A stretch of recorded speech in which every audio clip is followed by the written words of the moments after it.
the moment humans revealed their true military power. The Galactic Council chamber buzzed with the familiar sounds of 1,000 different species communicating in their native tongues. Translators hummed softly, converting the cacophony into understandable speech for each delegate. Ambassador Sarah Chen sat quietly in the human section, a small area that most other species barely acknowledged. Humans had been part of the Galactic Council for only 12 years, and in that time, they had earned a reputation as the galaxy's most harmless species. The Zephyrians, with their towering crystalline bodies that reflected light in brilliant rainbows, dominated the center of the chamber. Their military prowess was legendary throughout the galaxy. For 3,000 years, they had maintained peace through their overwhelming technological superiority. Their ships could glass entire planets, and their energy weapons could slice through the strongest known materials like paper. To their left sat the Chromaxi delegation, massive beings that resembled walking mountains of living metal. Their physical strength was unmatched, and their ability to survive in the vacuum of space without protection made them feared across the galaxy. They had conquered dozens of star systems through sheer brute force, and their battle cry could shatter reinforced glass from a kilometer away. The insectoid Hivex occupied an entire section of the chamber, their compound eyes glittering with cold intelligence. They moved as one mind across millions of bodies, coordinating attacks that could overwhelm any enemy through perfect strategy and endless numbers. Their ships swarmed like angry wasps, each pilot willing to sacrifice themselves for the greater good of the hive. Among these titans of galactic warfare sat humanity's small delegation. Sarah Chen, along with her 2 advisors, represented a species that had never won a single military conflict since joining the galactic community. Every territorial dispute had ended with human retreat. Every trade negotiation resulted in humans accepting whatever terms were offered. The other species saw them as useful servants, good for manual labor and simple tasks, but utterly worthless in any serious matter. "The matter before us today," announced the council speaker, a floating blob of sentient gas called a nethys, "concerns the recent Vorthon rebellion in the Outer Rim territories. The Vorthons had been causing trouble for months. They were a savage species that refused to follow galactic law, attacking merchant ships and establishing pirate strongholds on asteroid bases. Their technology was primitive, but they fought with desperate ferocity that made them dangerous to civilian populations. "The Vorthon threat must be eliminated," declared General Thrak of the Zephyrians, his crystalline body flashing with angry red light. "Their attacks on peaceful traders cannot be tolerated." "Agreed," rumbled Commander Gorthak of the Chromaxi, his metal fists clanging together. "We will crush them like the insects they are." "The Hivex stands ready to deploy 3,000 combat vessels," added the Hivex speaker, her mandibles clicking in anticipation. "We will overwhelm their defenses and eliminate every pirate base." The discussion continued for hours. Each major military power outlined their plans for dealing with the Vorthons. The proposed solutions ranged from complete orbital bombardment to sending ground forces to capture and execute every rebel leader. It was clear that the combined might of the galactic military would easily crush the rebellion. Sarah listened quietly to the discussions. She had received specific instructions from Earth Command before attending this session. The message had been simple: observe and learn. Take no action unless directly threatened. Humanity's policy of non-interference had served them well so far. They had avoided the costly military campaigns that bankrupted smaller species and kept their colonies safe by staying out of galactic politics. As the debate reached its conclusion, the Zephyrian general turned toward the human section with what might have been amusement. "Perhaps our human friends would like to contribute to this operation. They could serve as supply runners or communications relay operators. We wouldn't want them to feel left out of such an important mission." Laughter rippled through the chamber. The sound came from dozens of different species, each expressing amusement in their own way. The Chromaxi made sounds like grinding metal. The Hyvex created a buzzing that resembled angry wasps. Even the normally serious ethereal beings, creatures of pure energy, flickered with what passed for their version of mirth. Sarah felt her jaw tighten, but she maintained her composure. This was not the first time humanity had been the subject of galactic humor. Just last month, during a trade dispute between the Altarians and the Centauri Collective, the Zephyrian mediator had suggested that humans could serve as neutral messengers, since they pose no threat to anyone. "Thank you for the generous offer," Sarah replied diplomatically. "But humanity will pass on participating in this operation." "Of course they will," muttered General Thrack, loud enough for his translator to pick up and broadcast to the chamber. "Humans always find excuses to avoid real work." More laughter followed. The Chromaxi commander added his own insult. "Perhaps they fear their primitive weapons might malfunction. We wouldn't want any humans hurt by their own technology."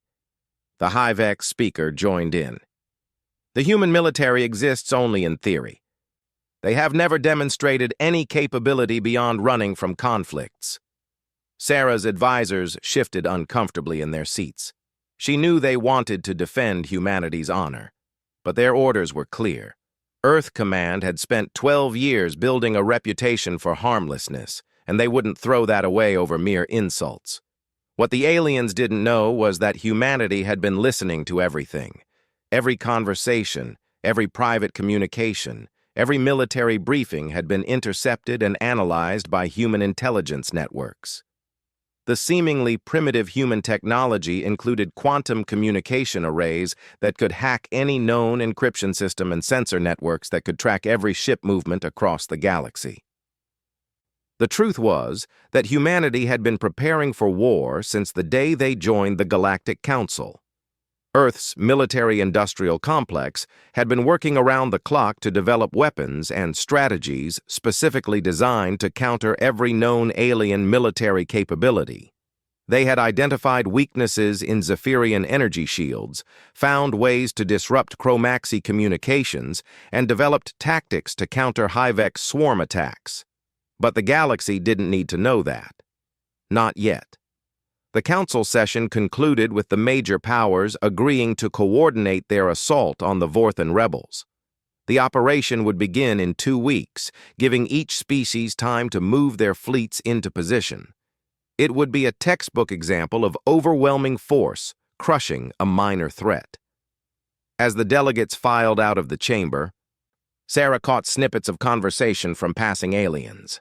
Most focused on how quickly they could eliminate the Vorthons, but others continued mocking humanity's absence from the operation. "Did you see how quickly the humans backed down?" one Altarian delegate said to another. "They wouldn't fight if their own homeworld was under attack." "I heard their entire military consists of chemical-powered projectile weapons," replied his companion. "They're probably still using gunpowder like some kind of primitive civilization." Sarah smiled to herself as she walked past them. If only they knew that human projectile weapons now included kinetic bombardment systems that could deliver tungsten rods at significant fractions of light speed, or that their primitive technology included stealth systems that could make entire fleets invisible to any known detection method. Back in her quarters aboard the human diplomatic vessel, Sarah composed her report to Earth Command. She included detailed intelligence about the planned military operation, including fleet positions, communication protocols, and tactical strategies that the various species had discussed during the session. Her message concluded with a simple observation. The major powers remain convinced of their superiority. They show no concern about human military capabilities and continue to view us as harmless servants. Recommend maintaining current posture until strategic advantage can be maximized. The response from Earth Command came quickly. Understood. Continue observations. Project Revelation remains on schedule. Sarah had heard whispers about Project Revelation during her last visit to Earth, but the details remained classified above her security level. She knew it involved something that would fundamentally change humanity's position in galactic politics. But beyond that, Earth Command kept their plans strictly compartmentalized. Meanwhile, the various alien fleets began moving toward the Outer Rim territories. The Zephyrian 3rd Battle Group consisted of 50 heavy cruisers and 200 support vessels. Their crystalline hulls gleamed in the starlight as they jumped to hyperspace, confident in their mission's success. The HFY War fleet followed, their massive dreadnoughts looking like mobile asteroids bristling with weapons. Each ship could survive impacts that would vaporize lesser vessels, and their crews were trained to board enemy ships and fight hand-to-hand in the corridors. The HFY's deployment was the largest, with their swarm tactics requiring numerical superiority to be effective. 3,000 ships of various sizes formed a cloud that looked like a metallic storm as they approached the jump point. The moment humans revealed their true military power. The Vorthan rebellion had been more successful than anyone anticipated. When the combined galactic fleet arrived at the Outer Rim territories, they discovered that the pirates had not only fortified their asteroid bases, but had also constructed a network of defensive platforms that bristled with captured alien weapons. The rebels had been busy during the months of raids, stripping technology from their victims and incorporating it into their own defensive systems. General Thrak studied the tactical display aboard his flagship, the Crystal Dominance. The Zephyrian battle group had taken position at the edge of the asteroid field, their energy weapons charging for the initial bombardment. "This will be simple enough," he announced to his staff. "Our weapons will slice through their defenses like plasma through ice." The HFY War fleet moved into attack formation on the opposite side of the asteroid field. Commander Gorthak's massive dreadnoughts began warming their fusion cannons, each weapon capable of cracking a small moon. "We will crush their strongholds and hunt down any survivors," he declared over the fleet communication network. The HFY swarm dispersed throughout the combat zone, their 3,000 ships forming a complex web of overlapping fire arcs. The HFY's speaker coordinated the assault through their mental link, each pilot ready to execute their assigned role with mechanical precision. The swarm is in position, beginning final approach to target zones. What none of them noticed was the small human observation ship maintaining position, several light hours away from the battle zone. Captain James Rodriguez watched the alien fleet movements through sensors that operated on principles the galaxy had never encountered. Human technology had advanced far beyond what they had revealed to their alien neighbors. "All alien battle groups are in position," reported Lieutenant Sarah Kim from the sensor station. "They're beginning their attack runs on the Vorthan defensive positions." "Confirmed," Rodriguez replied. "Maintain passive observation mode. Record everything for analysis." The battle began exactly as the galactic powers had predicted. Zephyrian energy beams lanced through space, striking the asteroid fortresses with devastating effect. Chunks of rock and metal vaporized under the assault, and several Vorthan defensive platforms exploded in brilliant flashes of light. The HFY dreadnoughts followed up with their fusion cannons, each shot powerful enough to devastate an entire city block. The massive energy blasts shattered asteroids and sent debris flying in all directions. Any Vorthan position caught in the bombardment simply ceased to exist. The HFY swarm moved in for close combat, their fighters weaving through the debris field like deadly insects. They targeted surviving Vorthan ships with precision strikes, overwhelming each enemy vessel with coordinated attacks that came from multiple angles simultaneously. For the first 3 hours, the battle proceeded exactly as planned. The combined alien fleets systematically destroyed Vorthan defensive positions while taking minimal casualties themselves. It looked like another textbook example of galactic military superiority crushing a primitive rebellion. Then everything changed. The Vorthons revealed their secret weapon. They had somehow acquired and reverse-engineered advanced alien technology from multiple species. Their hidden bases contained weapons that could match Zephyrian energy output, armor that could withstand Chromaxi fusion cannons, and swarm tactics that rivaled the HFY's coordination systems. "Impossible!" General Thrak exclaimed as his fleet's energy weapons bounced harmlessly off Vorthon defensive shields. "How do they possess Zephyrian shield technology?" Commander Gorthak watched in shock as his fusion cannons failed to penetrate newly revealed Vorthan armor plating. "Their defenses match Chromaxi specifications. This should not be possible." The HFY speaker felt genuine confusion for the first time in centuries as Vorthon fighters began employing swarm tactics that perfectly countered their own strategies. "The enemy demonstrates knowledge of HFY's combat algorithms. Our tactical advantage has been neutralized." What the galactic powers didn't realize was that the Vorthons had received outside assistance. For months, they had been secretly supplied with advanced technology and tactical intelligence by an unknown benefactor. The weapons and defensive systems they deployed were not captured alien technology, but rather sophisticated copies that had been reverse-engineered from detailed specifications. Captain Rodriguez watched the battle shift from his observation post. "The aliens are struggling against Vorten resistance. Their technological advantages have been nullified." "Should we maintain passive observation?" Lieutenant Kim asked. Rodriguez checked his sealed orders one more time. The instructions were clear. Intervene only if Galactic Fleet faces complete destruction. Priority is intelligence gathering about alien military capabilities under extreme stress. The battle raged for 18 hours. The Zephyrian fleet found their energy weapons increasingly ineffective against Vorthon shields that seemed to adapt and strengthen with each attack. The Chromaxi discovered that their fusion cannons could destroy Vorthon positions, but only at the cost of massive ammunition expenditure that would soon exhaust their supplies. The HFY swarm suffered the worst casualties. Their predictable coordination patterns became a liability when facing enemies who had studied their tactics for months. Vorthan fighters began anticipating HFY's movements and setting traps that destroyed entire squadrons at once. "Fleet casualty report," General Thrak demanded as his flagship shuddered under Vorthon counterattack. 17 ships destroyed, 43 severely damaged, his tactical officer reported. "Energy weapon effectiveness has dropped to 12% of normal levels."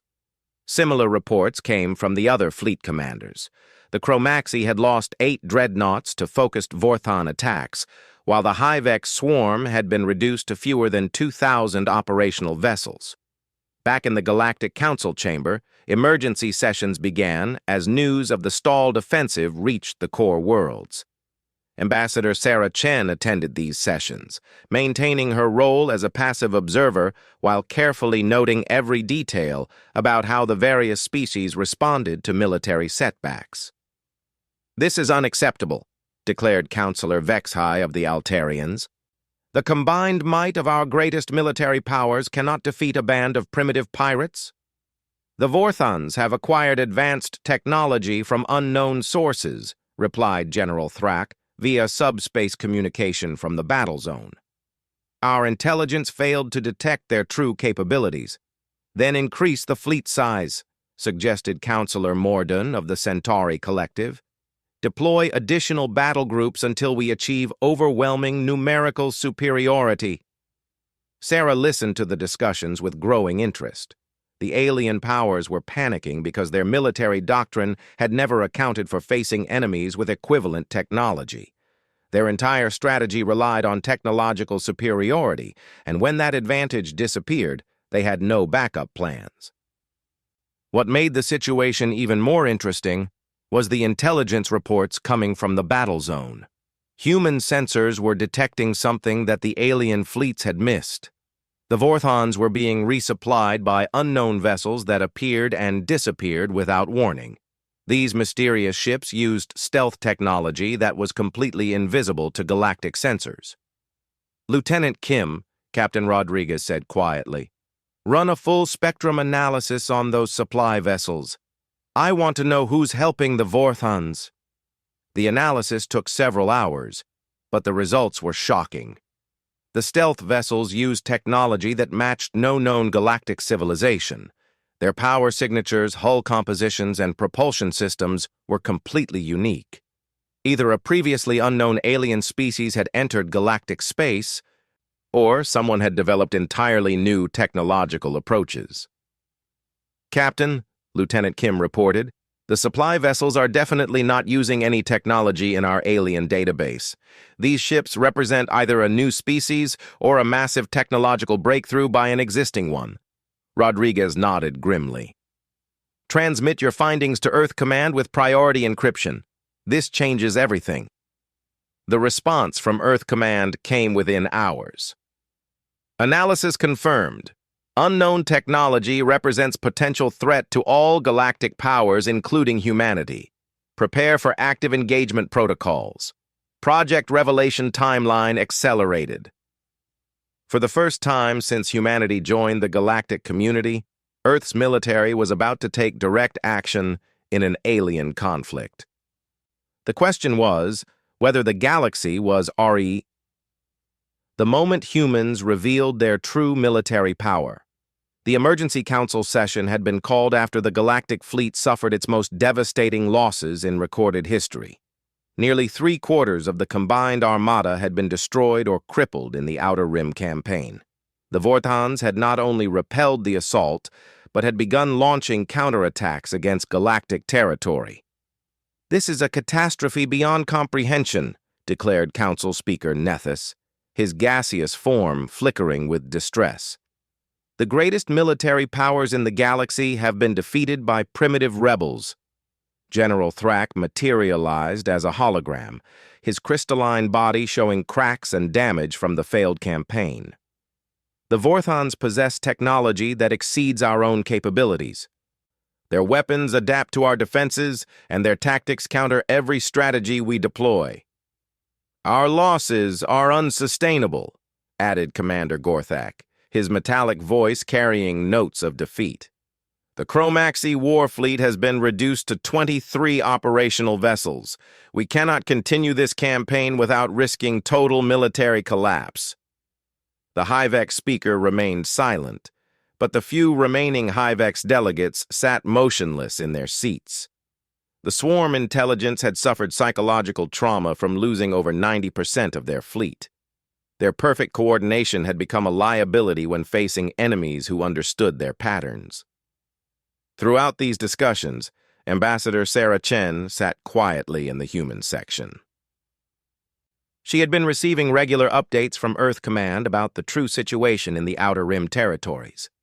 The reality was far more complex than the aliens understood. The mysterious supply vessels helping the Vorthans had finally been identified. They were human ships using advanced stealth technology that made them invisible to any known sensor system. But humanity wasn't supporting the Vorthans out of sympathy for their rebellion. They were conducting the largest military intelligence operation in galactic history. For 18 months, human forces had been secretly studying every aspect of alien military capability. They had allowed the Vorthons to capture alien technology, then provided them with improved versions to test against the original owners.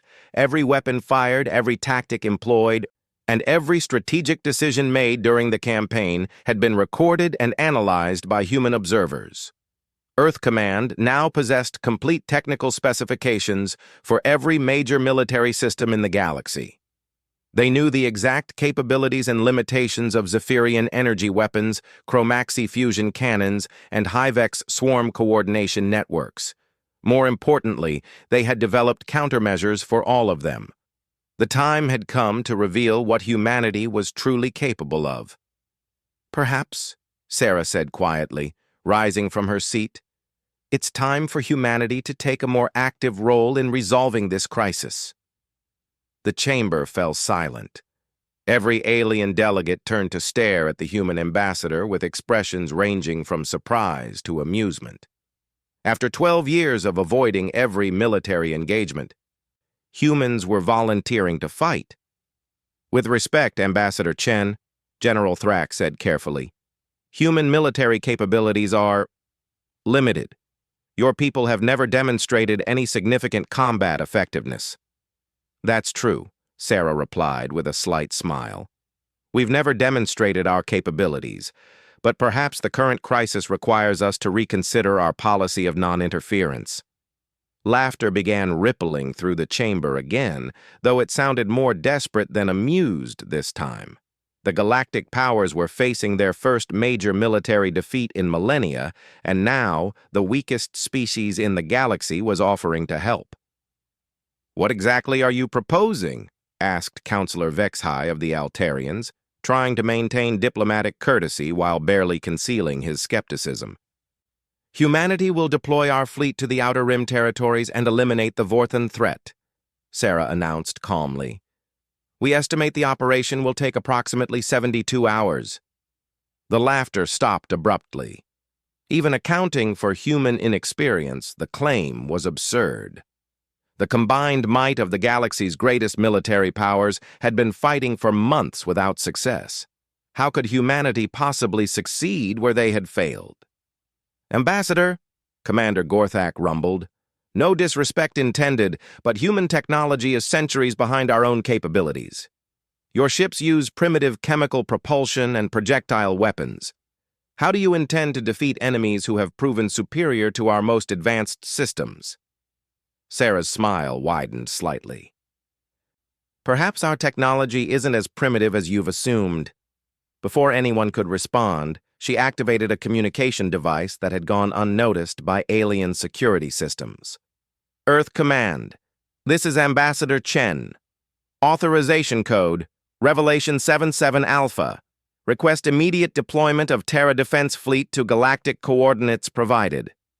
"Confirmed, Ambassador," came the reply through speakers that somehow bypassed the chamber's communication jamming systems. "Terra Defense Fleet is standing by. Initiating deployment sequence." On the main tactical display that showed galactic fleet positions, new contacts began appearing throughout Council space. Dozens of ships materialized as if created from nothing, their positions forming a perfect sphere around the galactic core worlds. Each vessel was roughly the size of a Chromaxi dreadnought, but their hull configurations matched no known design. "Impossible," whispered General Thrak. "Our sensors detect no ships in those positions." "Your sensors are detecting them now," Sarah replied. "We've simply disabled our stealth systems for this demonstration." More ships appeared on the display, until nearly 300 unknown vessels surrounded the heart of galactic civilization. They had been there all along, invisible and undetected, positioned to observe every major military installation and government facility. "The Terra Defense Fleet has been monitoring galactic activities for the past 8 years, Sarah explained as shocked murmurs filled the chamber. "We felt it was prudent to understand our neighbors' capabilities before revealing our own." The tactical display shifted to show the Outer Rim territories. Another fleet of human vessels appeared around the Vorthon strongholds, these ships emerging from stealth positions within the asteroid field itself. They had been watching the entire campaign from inside the combat zone. "Fleet Admiral Harrison," Sarah spoke into her communicator, "you are authorized to commence Operation Clean Sweep." "Acknowledged, Ambassador. Beginning elimination of all hostile forces in the Outer Rim territories." What followed was unlike anything the galaxy had ever witnessed.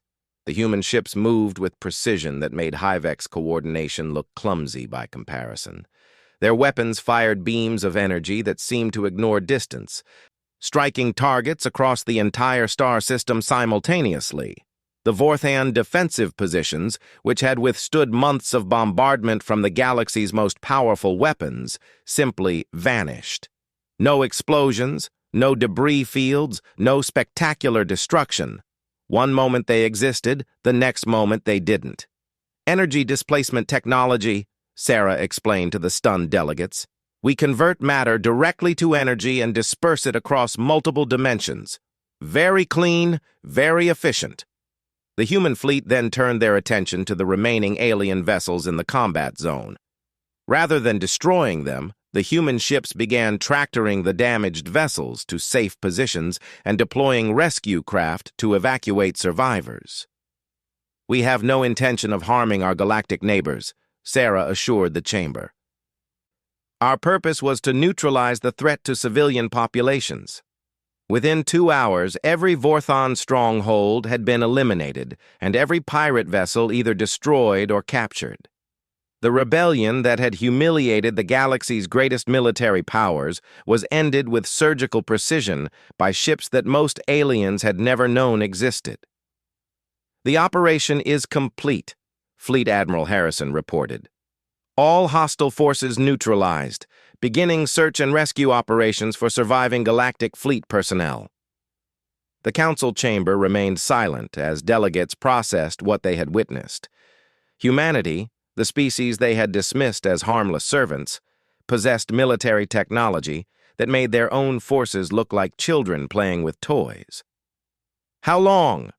General Thrak finally asked, his voice barely audible. "How long have you possessed this capability?" "Our current military technology has been operational for approximately 15 years, Sarah replied. "We began development shortly after establishing diplomatic contact with galactic civilization." 15 years? Commander Gorthak's metallic voice carried notes of disbelief. "You developed this technology in 15 years? It took our species millennia to achieve our current capabilities." "Human technological development tends to be accelerated when properly motivated," Sarah explained diplomatically. The truth was more complex than she was revealing. Humanity's rapid technological advancement had been driven by a combination of factors that the aliens couldn't understand.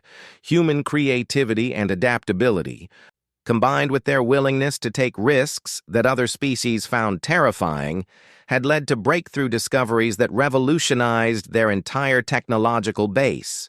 More importantly, humans had approached military technology development from a completely different philosophical perspective. While alien species focused on building bigger and more powerful weapons, humans had concentrated on developing systems that could neutralize enemy advantages regardless of their scale. "What happens now?" asked Council Speaker Nethys, his gaseous form stabilizing as he regained composure. "Now we discuss the future of galactic security," Sarah replied. "Humanity has demonstrated that we can defend ourselves and our allies. We hope this will lead to a more balanced approach to galactic politics." Over the following months, the galaxy adjusted to its new reality. The species that had once mocked humanity for their weakness now competed to establish favorable trade agreements and military cooperation treaties. The balance of power had shifted fundamentally, and everyone wanted to be on the winning side. Ambassador Chen reflected on the changes during her final report to Earth Command. The galaxy had learned that appearances could be deceiving, and that sometimes the most dangerous enemy was the one everyone ignored. Humanity had spent 12 years building a reputation for harmlessness, and it had paid dividends beyond their wildest expectations. The mocking voices had been silenced, replaced by respectful requests for partnership and cooperation. The species that had once dismissed humans as primitive servants now sought their protection and friendship. It was, Sarah thought with satisfaction, exactly what Earth Command had planned from the beginning. Humanity had revealed their true military power not through conquest or intimidation, but by demonstrating that they could protect both themselves and others when necessary. The galaxy would never again make the mistake of underestimating the quiet species that preferred to watch and learn before taking action. In the end, the greatest victory was not defeating the Vorthons or humbling the alien powers. It was proving that strength didn't always come from the loudest voice or the biggest weapon. Sometimes it came from patience, intelligence, and the wisdom to know when silence was more powerful than words. to discover that the species they had dismissed as harmless actually possessed the most advanced military technology in known space. The battle in the Outer Rim continued to escalate as both sides brought in reinforcements. The galactic powers had committed nearly half their total military strength to crushing what should have been a minor rebellion. Meanwhile, the mysterious supply vessels continued delivering advanced weapons and equipment to the Vorthons, turning the asteroid field into an impregnable fortress. Ambassador Chen received new orders during the latest Council emergency session. Prepare for full revelation of human military capabilities. Operation begins in 72 hours. Maintain diplomatic cover until implementation. As she left the council chamber, Sarah reflected on how quickly everything was about to change. For 12 years, humanity had carefully built a reputation for weakness and irrelevance. Now they were about to prove that sometimes the most dangerous enemy was the one everyone ignored. None of them noticed the small human observation vessel that followed at a discreet distance. The ship appeared on no sensors and transmitted no signals, but it recorded everything about the alien fleet movements and tactical formations. As the combined alien armada prepared for their assault on the Vorthons, Sarah received another coded message from Earth Command. Phase 1 initiation authorized. Begin tracking protocols for all hostile vessels. Prepare for active engagement authorization. For the first time since joining the galactic community, humanity was about to reveal that their reputation for harmlessness might have been carefully constructed deception. The question was whether the galaxy was ready to learn what humans were truly capable of when they stopped pretending to be weak.